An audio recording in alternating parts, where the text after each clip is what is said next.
Hi, this is a video response to a video recently uploaded by Orvos Horizonfire. I'm going to put the link to that video in the description below. I recommend that you check it out. And in that video, Orvos talks about combat descriptions in role-playing games, or how you play out a combat, the things that you do during a combat round when it comes to attacking. He also talks about the to-hit roll and armor class and defense in RPG combat. Mostly it's focused on the Pathfinder side of things.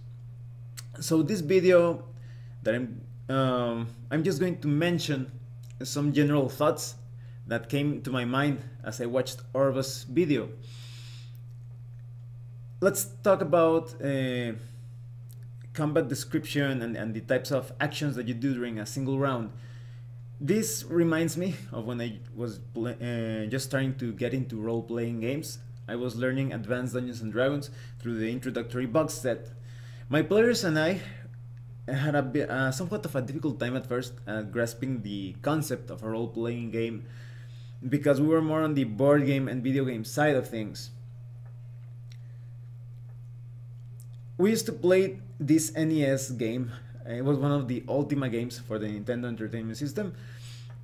And in that game, you basically created your party of adventurers, but it wasn't a multiplayer game. So we would just take turns and moving the different, like the miniatures, to put it in a way. We created our party. One was really into playing like knights and fighters, so he created sort of like a warrior character. Another player created, I think it was a thief or rogue type of character, and they had a ranger.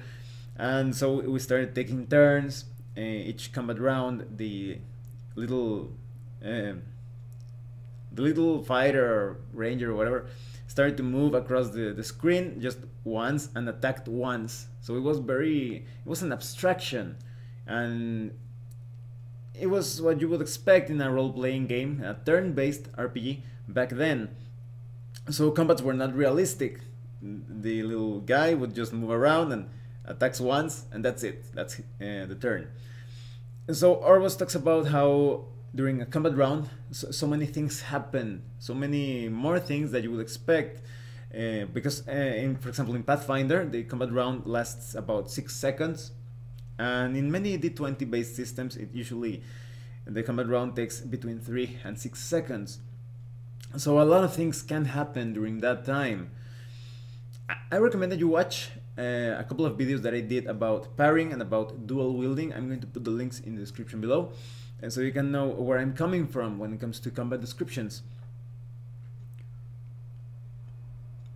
Because, for example, if we talk about a bit about the dual wielding video, where it talked about how you make some connections between unarmed combat and dual wielding, I mentioned that it is said that Bruce Lee could strike 5 or 6 times in 1.5 seconds. So just imagine, let's say that Bruce Lee or the player character is as skilled as Bruce Lee. He will be attacking, let's say, 5 times per second. So in 6 seconds, we multiply 5 by 6, we have 30 attacks. And that doesn't necessarily mean that you're going to be connecting all of those hits. You need quite a bit of stamina to keep that rate of attacks going. So that's just an exaggeration when it comes to the combat. For example, in Pathfinder, maybe you're also going to be taking your time, changing position, blocking and parrying every now and then, trying to deflect your opponent, pushing that weapon out of to the side, or trying to just pull that shield sideways and try to find that opening to attack your opponent.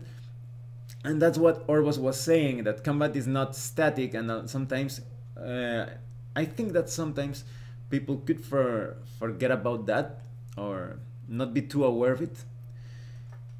In those games that are in the theater of the mind side of things, I don't think that's much of an issue, because you're handling everything quite abstractedly, but you still are quite descriptive and sometimes get really immersed in that particular style of play.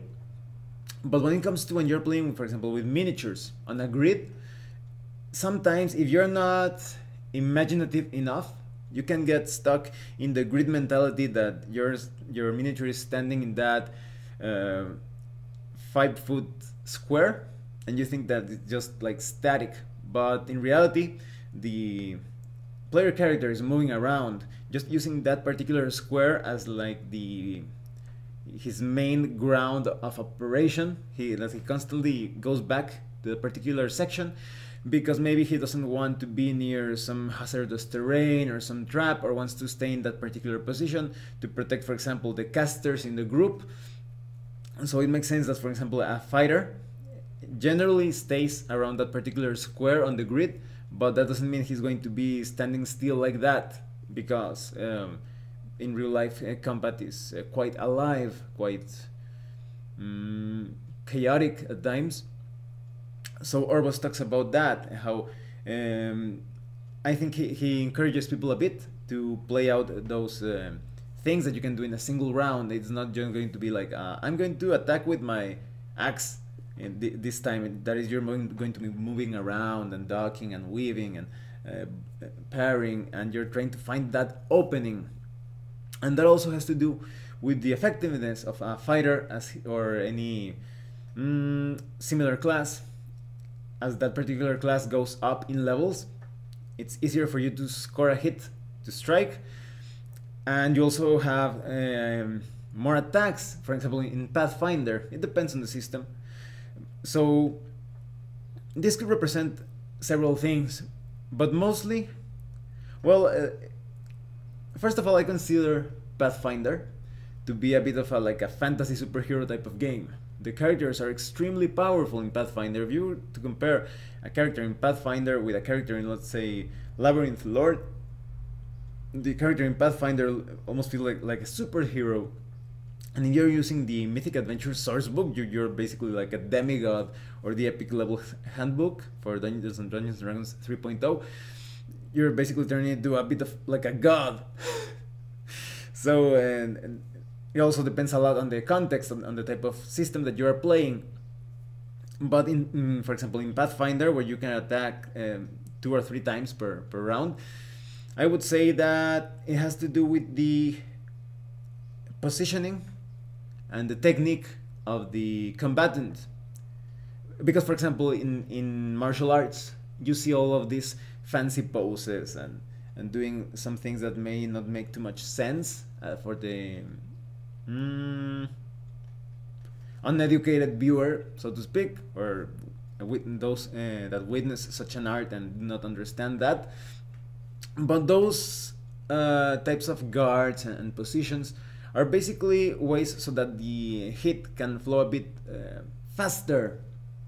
So, for example, I wasn't planning. Let's see if I can. Okay. So, for example, let's say. Okay, here we go.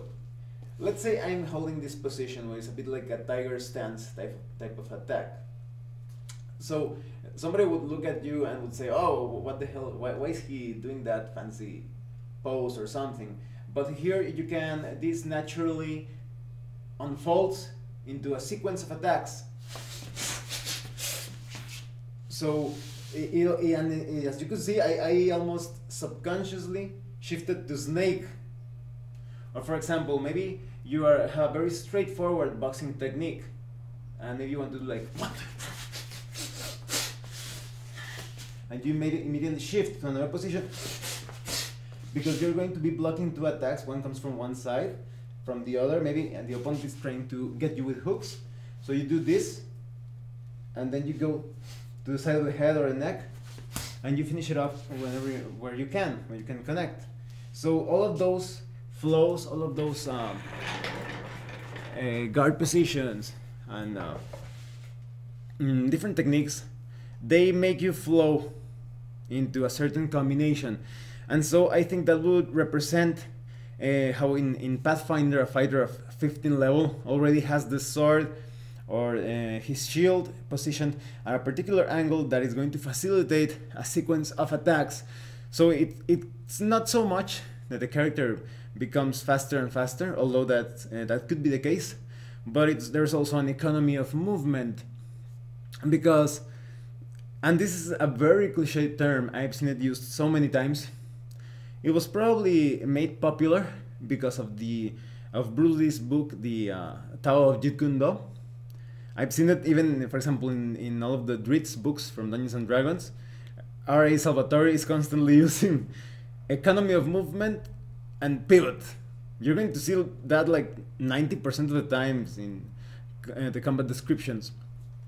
So I think the economy of movement has a lot to do with the number of attacks that you can do per round. But even if you only do a single attack in that between 3 to 6 seconds of combat of the single round, you're still moving around and trying to create that opening of, like Orvos said, trying to strip away the defenses of the opponent, getting that shield out of the way, deflecting or deviating different attacks from that enemy's sword.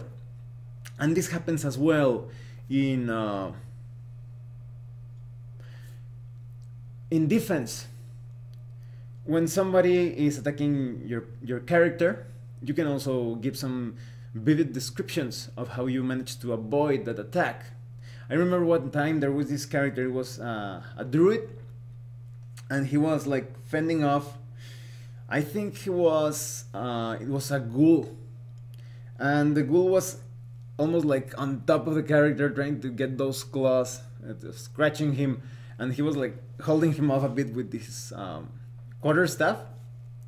And I made the roll for the ghoul, and the ghoul missed.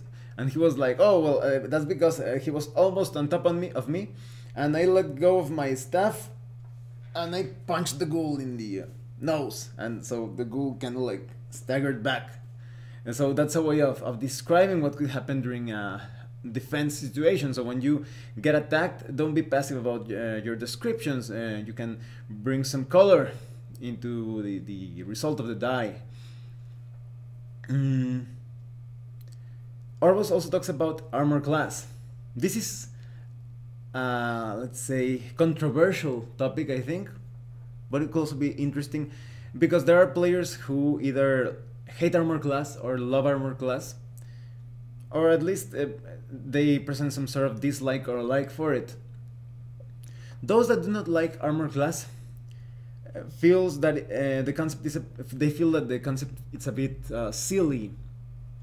That, for example, although they know that that is not the case, they feel as if wearing plate armor makes you harder to reach or to hit. So a fighter in full plate, they feel that it's quite silly that they imagine this fighter moving to the side and dodging even faster thanks to that plate of armor. And so they think that armor should make you easier to hit. But you could say, for example, in favor of the abstract concept of armor class, is that what is harder to hit is your own flesh and bones. So when you fail, when you're attacking someone in full plate of armor and you miss, I never think of it as if that character got out of the way, rather than perhaps the sword got hit a very solid part of that plate armor and it couldn't get to the soft bits. So when you actually score a hit, it means that you perhaps found like a chink or vulnerable area in that armor and you can manage to jab your short sword or your rapier or whatever weapon you are using, or maybe you're using a warhammer and maybe you connected a really solid blow to the point that there was a dent in the armor, and now that part of the armor is puncturing the body of the one wearing the armor. So that could be said in favor of the armor class, but it's just an abstraction, it's just a game. You cannot expect it to represent combat in such a realistic way, although I will mention what I consider to be the best system, at least when it comes to fantasy role-playing games, at handling combat. And in other old-school games, you also have different ways of handling the whole armor class and defense concept, because, for example, deluxe tunnels and trolls.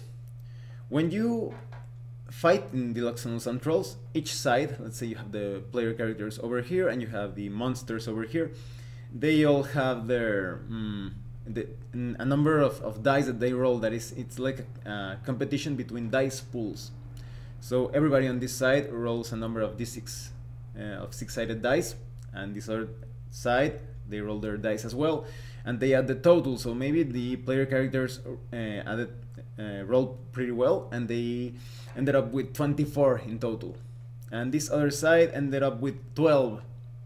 So the player characters side won, and now they get to deal the difference between 24 and 12. They get to deal 12 damage to the monsters, orcs, or whatever. So now the orcs have to take 12 points of damage, but perhaps they are wearing armor. Maybe they are wearing like leather armor, and they do have some like way to reduce that damage. So let's say that this group of orcs in total managed to sum up 6 points of armor reduction, and now instead of suffering 12 points of damage, they suffer only 6. So that's a way of handling things differently, and that's a really nice way actually, considering the simplicity of the system, because to win the combat you need to rely on your skill, on your attack with your weapons and such. But when you actually take the damage, then armor is the only thing that's going to protect you from that damage. You also have, for example, the advanced fighting fantasy way of handling things. In that system, you can specialize in dodging, or you can specialize in using and wearing armor, and both things have their merits and some flaws. Because, for example, you could say, I want to specialize completely at being good at dodging. You could do that, and almost all the time you would be great at avoiding attacks. However, you are never going to be as good as, let's say, a warrior dressed in the best magical armor available.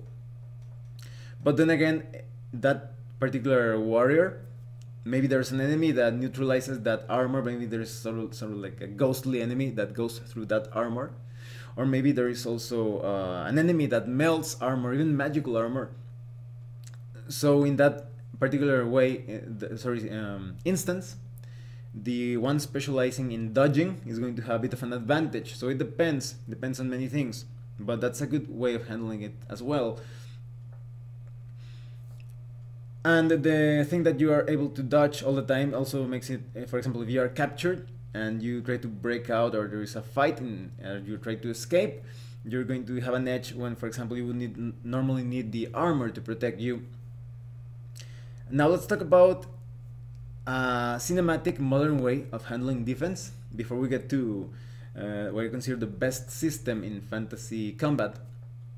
And first I'm going to talk about how Mutant Chronicles, the 2d20 system, handles combat. In Mutant Chronicles, when you make an attack, you roll your 2d20 sided die. You try to score as many successes as possible. And the character that you are attacking makes either has the option of making a dodge roll or a parry roll. It's not obligatory. You need to actually spend a point. It depends. For example, the game master has to pay a dark symmetry point for an enemy to dodge or parry, and the player character has to pay a dark symmetry point to the game master, unless you have some talents that actually give you like a free reaction. So both of the combatants make their rolls, and the one that scores more successes, or if it's a tie, the victory goes for the player character. But if, let's say, the enemy scored more successes when a player character was attacking that enemy, and then the dodge or the parry was successful. But if you fail your dodge or parry roll, the attack actually connects with you. So now you need to roll a random location to see where they scored a hit. Maybe you rolled a 5 and it got you in the right arm. So now it's all up to your armor to protect yourself from that damage. Maybe you have an armor reduction of 4 in that arm, so now, and maybe you took like 6 points of damage, now you only take 2. And there are many other things that come into the equation, like shields, or maybe you have a talent like precise targeting that allows you to shift the location of the attack, because maybe you want to hit the opponent on the head, that is quite fragile, but you only reach the arm because you rolled a 4 on the random determination chart of the different body areas. So you use your talent of precise targeting, and you shift your dice until you get a 2, and now you can hit the head by spending some momentum. So this is a really nice way of handling things. I remember last time that we played the Mutant Chronicles, the player characters were fighting against this. This is going to be a small spoiler of a particular campaign that I'm running and I wish to review later on. But there is a crazy cat lady, and I mean somewhat literally that this is a woman that attacks like a nightmarish version of Catwoman. It has these really ugly and deadly nails, and she's dressed in a suit made out of skinned cats. And so when they were fighting in an apartment building, and they first saw her eating a victim in the hallway, and she ran towards the window, and the samurai of the group, who is a really good sniper, chased after her, and she started climbing up the building because she's really good at climbing. And so he took aim with his it was the Shogun. It was kind of like a machine gun, a semi-automatic weapon if I'm not mistaken, and because she was constantly jumping into those large window frames, it was quite difficult to hit her. That served as cover. He made his attack roll, and she made her dodge roll as well, and he couldn't get her. So the other character that was a Shadow Walker, went running. He's kind of like a special ops type of character, went running as fast as possible up the apartment building, and he got to the room where she was heading to, and she had already killed another victim. And so there was a bit of an individual combat between both of them because the samurai was still too far behind. And the Shadow Ops, the Shadow Walker character, knew that he wasn't as effective at using his ranged weapon when compared to his sword fighting. And if the sniper in the group had trouble shooting at her, he was convinced that he was going to miss. So he basically threw his weapon to the side as she started running at him, and he drew both of his katana. He already had a katana in one hand and the weapon in the other, the firearm, and he ran at her as well. He made his attack roll. She made her, I think it was the dodge roll, because she was really good at dodging, although she had probably had the ability to parry as well because of her claws, unnatural claws. And he missed, but he immediately spent a chronicle point. He managed to get an extra attack. Normally you can only attack again if you spend momentum, but he did not get momentum, and that second attack did get her. It actually decapitated her. So it was a pretty exciting battle, and that's why I like the cinematic style of the Mutant Chronicles. But now, and maybe a lot of you already saw this coming, I'm going to talk about what I consider to be the best system in fantasy RPGs when it comes to combat. That is, it's a simulationist type of system, but there is a hint of cinematic flavor to it, and that is Hackmaster. So for those of you that do not know, in Hackmaster, armor makes you slower and easier to hit. You cannot run as fast, and the opponent is going to have a really easy time hitting you. However, there is damage reduction. So even if the opponent has like this really small knife and he hits you and you're wearing full plate again, he's not going to. There is a really good chance he's not going to put a scratch on you. He will either need like a critical hit. They would mean that perhaps that opponent managed to find a vulnerable spot, or managed to somehow raise your visor and stab you in the eye or whatever. Or maybe there's also the exploding hit dice to represent that chance of causing damage. And in Hackmaster you have so many opportunities to do critical hits. You have a really large table. It's a D10,000 if I'm not mistaken. Let me see if I can find it here. Sorry, let me see. Yes, it's a D10,000.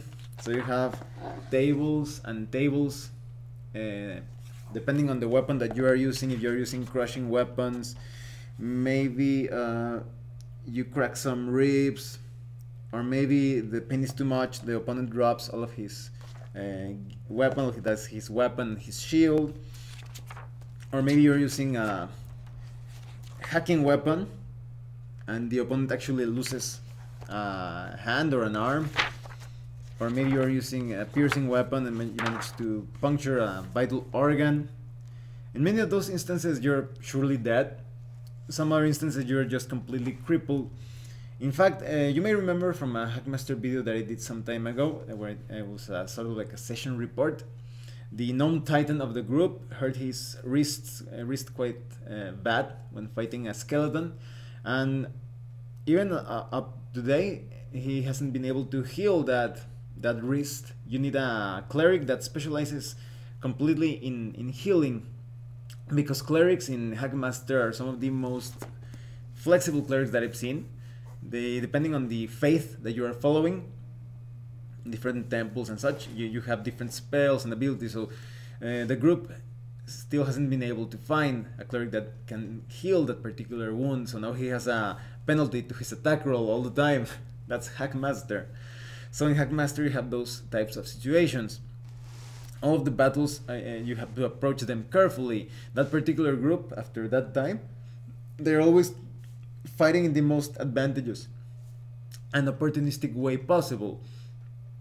If they see that the enemy is somewhat like brainless, like the undead or something, they are, for example, one time they took a higher place, like a platform, and they started gathering rocks and had one of the player characters start throwing knives at some, there were zombies, and he then ran back to that platform and they destroyed the zombies, dropping like boulders on top of them and stuff like that. Well, rocks, really big rocks. So in Hackmaster you really have to think about the chance that your character may end up dying even against very weak opponents, because in Hackmaster you also have to check if there is too much trauma. If you get hit and there's a lot of damage, you may pass out from the pain. And as I was telling you, the critical hits and the fumbles, they result in quite nasty situations, because in real combat you cannot afford to make a single mistake. If your opponent knows what he's doing, he's going to capitalize on that and he's going to finish you off. And so in Hackmaster you do have a mechanism to escape that, or mechanic, and that is the honor. So honor, you can basically spend points to, they basically work a bit like Venice or fate points, in that you can shift the result of the dice a bit. However, this is more difficult in Hackmaster because honor is very difficult to obtain or regain. You're not constantly getting it back at the end of the session. Once per level you have an opportunity to regain some honor points, and those honor points should be treasured and cherished to use when the die roll does not favor you. So you do better have a bit of like a ground to escape some of the most lethal outcomes in battle. And when it comes to the dodging in Hackmaster, it's also practical or useful if you want to become a character that is quite nimble and dexterous. Because, for example, let's say a fighter is completely dressed in plate armor and your huge shield. And shields in Hackmaster, they actually allow you to roll a better die when you're carrying out your defense. Because normally you roll a 20-sided die -4. But if you roll a shield, you have a shield, you only roll your 20-sided die and that's it. You do not take 4 points out of your defense roll. And if the enemy manages to connect, the damage is going to go to your shield first, and then it goes to your armor. So there is a very solid defense. There are some enemies that in other games would still be difficult to defeat at certain levels, but in Hackmaster, for example, you have a large spider the size of a small dog. That spider will have no chance against a character that is fully armored with the shield. The fangs simply aren't going to be able to penetrate that, for example, that metal. So that's a really realistic way of handling things. However, so shield actually makes you harder to hit because you're trying to like block and swat away weapons that are coming at you, and this works great against opponents that are on your same size or smaller. But what if you're facing an opponent like, for example, a Netin or a giant or any sort of larger enemy? Armor could become a bit useless at that. Not so much, but for example, even if you manage to block that attack, maybe that Eden is using like a tree stump as a, or, sorry, what would you say, like a log to attack your character, you would have to, even if you block, there is a good chance that you're going to suffer a lot of damage. It's going to shake you up, it may actually knock you back, may end up hurting your arm, or it depends. So when fighting larger opponents, it actually pays off to be perhaps even smaller and quite specialized at dodging, like being like a pesky gnome type of character. So for example, the gnome titans in Hackmaster are really good at fighting giants because they are so small and fast. The giant has a really hard time hitting them. And by the way, I saw that Dorks Of Yore, a really good RPG channel, released a video recently about giants and how strong they would hit. So I recommend that you watch that video. I'm going to put the link in the description below. And so in Hackmaster, sometimes nimble characters are better when fighting larger opponents because they're going to be harder to hit, and they have a good chance of not receiving damage every round, when for example the paladin or the fighter of the group could end up be taking damage and damage and damage constantly because they are easier to hit and their damage reduction doesn't help against the damage that a Netin can deal. So I really love the way Hackmaster handles things. Really realistic type of combat, and it's on a second by second type of basis.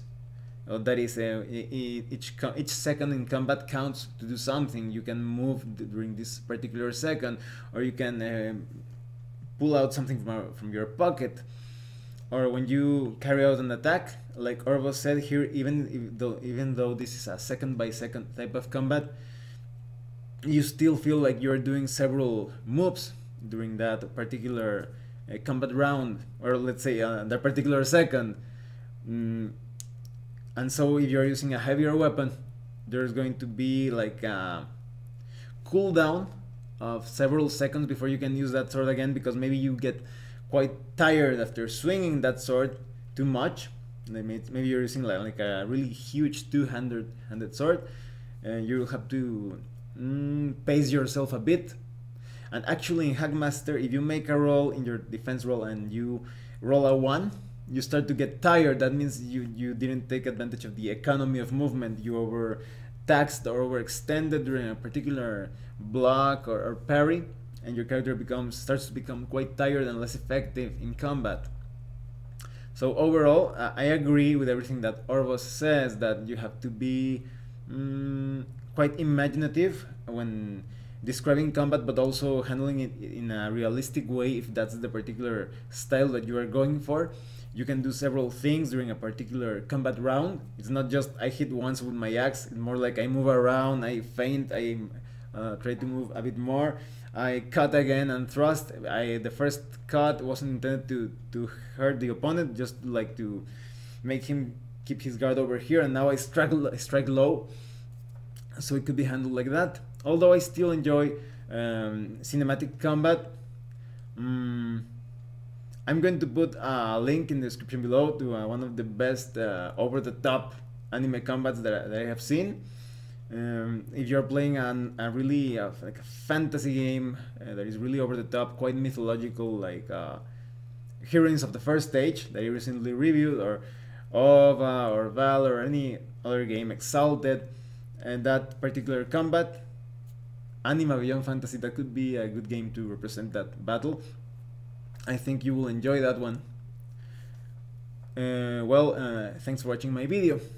If you have any comments or questions, please let me know. See you later.